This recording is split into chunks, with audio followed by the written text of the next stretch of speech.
سر میں political science کا student ہوں اور آپ سے سوال بھی تقریباً اسی حوالے سے ہے.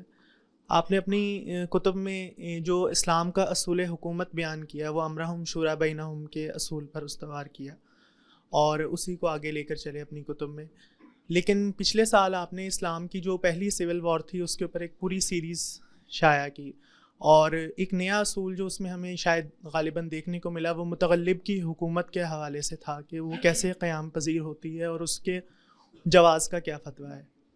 تو اس پہ جب میں نے اور ریسرچ کی تو ہمیں پتہ چلا کہ جو احادیث ہیں اور صحیح احادیث ہیں اس میں بھی ہمیں متغلب کی حکومت کا جواز ملتا ہے کسی حد تک. تو اگر یہ دونوں چیزیں سر ہم ایک دوسرے کے کانٹراڈکٹری میں دیکھیں تو یہ بالکل ایک دوسرے کے تقابل میں آ کے کھڑی ہو جاتی ہیں. تو اگر ہم اس کو اس طریقے سے دیکھیں تو ہم اس کو کیسے جسٹیفائی کریں گے؟ کیونکہ اگر کسی آج کی ریئلسٹ پالیٹکس میں کسی متغلب کو حکومت مل جاتی ہے تو وہ جو سب سے پہلے جس اصول کو توڑے گا وہ یہی ہوگا امرہم شورا بینہم کا. تو اس کو آپ کس طریقے سے جسٹیفائی کریں گے؟ کوئی جسٹیفیکیشن کی ضرورت نہیں، صرف ایک لفظ کو درست کر لیں. جواز زیر بحث نہیں ہے. جواز تو ایک ہی حکومت کا ہوتا ہے جو امرہم شورا بینہم کے طریقے پہ قائم ہوتی ہے. جب اللہ تعالیٰ نے رہنمائی فرما دی، یہ کہہ دیا کہ جائز حکومت لوگوں کی مرضی سے وجود پذیر ہوتی ہے، اس پر میں نے بڑی تفصیل سے لکھ دیا ہے. جواز عدم جواز زیر بحث نہیں ہے.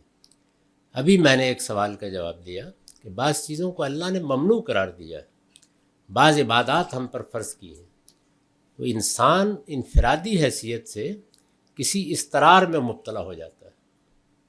یہ بھی میں نے جواب دیا نا، اس کا مجبوری ہو گئی.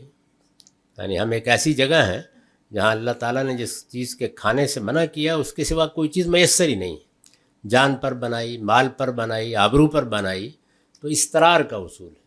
جس طرح اضطرار اور غیر معتاد مشقت کا اصول فرد کے لیے استثناء پیدا کر دیتا ہے، اسی طریقے سے قوموں کے لیے بھی اور افراد کے لیے بھی استثناء پیدا کر دیتا ہے. ابھی میں نے اس کے جواب میں یہ کہا کہ اس کا فیصلہ وہ فرد ہی کرے گا اور اسے اپنے دل سے پوچھنا چاہیے کہ وہ نیک نیتی سے فیصلہ کر رہا ہے یا بدنیتی سے فیصلہ کر رہا ہے. تو میرے نزدیک صورتحال یہ نہیں کہ دونوں طریقوں کا جواز ہے.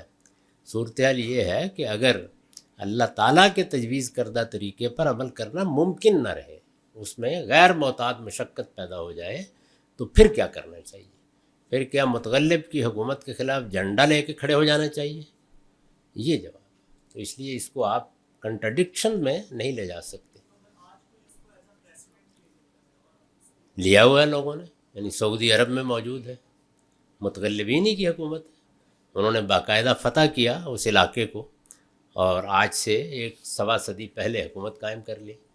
اس کے بعد ایران میں جو حکومت قائم ہوئی، اگرچہ اس میں بہت کچھ انہوں نے جمہوریت کو بھی داخل کر لیا ہے، لیکن حقیقت میں مذہبی طبقے کے تغلبی کی حکومت ہے. اس میں اس کو اصول کے طور پر مان لیا گیا ہے. ہم نے بہت تگ و دو کر کے، بلکہ ہماری فوج نے بہت وسائل خرچ کر کے، ہماری ریاست نے اپنے بجٹ میں سے چیزیں دے دے کر بڑی محنت کر کے اپنے ہمسائے میں بھی اسی طرح کی ایک حکومت قائم کر لی. تو اس لیے یعنی اس کے نظائر تلاش کرنے کی کیا ضرورت ہے؟ اصل مسئلہ یہ ہے کہ مثال کے طور پر افغانستان کے لوگ جو مغلوب ہو گئے، ان سے تو نہیں پوچھا گیا، جنگ ہار گئے، مغلوب ہو گئے، کیا کریں؟ تو ایسے موقعوں کے اوپر جواز زیر بحث نہیں ہوتا. ایک صورتحال پیدا ہو گئی ہے، اس میں ایک آدمی اضطرار کی حالت میں کیا کرے، یہ زیر بحث. تو میں نے یہ بتایا تھا کہ اس وقت صورتحال یہ پیدا ہو گئی کہ بڑے پیمانے پر فتوحات نے ایک عظیم سلطنت وجود پذیر کر دی. اس میں جو لوگ بس رہے ہیں وہ آج کی قومی ریاستوں کی طرح کے لوگ نہیں ہیں. فاتحین ہیں، وہ ایک نیا مذہب لے کے اٹھ کھڑے ہوئے ہیں. مفتوحین ہیں جو اپنی تاریخ بھی رکھتے ہیں، پس منظر بھی رکھتے ہیں، ان کے مذاہب بھی مختلف ہیں. یہ قوم کا سوال نہیں ہے. یہ سب کچھ تو رسالت مآب صلی اللہ علیہ وسلم اور صحابہ کے اقدام سے ہو گیا. اس میں اب امرہم شورا بینہم پر عمل کرنے کا کیا طریقہ ہو، یہ ہے سوال. اگر کوئی طریقہ نہیں ہے تو آپ اضطرار میں چلے گئے ہیں. معاویہ رضی اللہ عنہ نے اضطرار ہی کی حالت میں ایک فیصلہ کیا ہے، اس کو اس جگہ سے دیکھیں گے. جواز کا کیا سوال ہے؟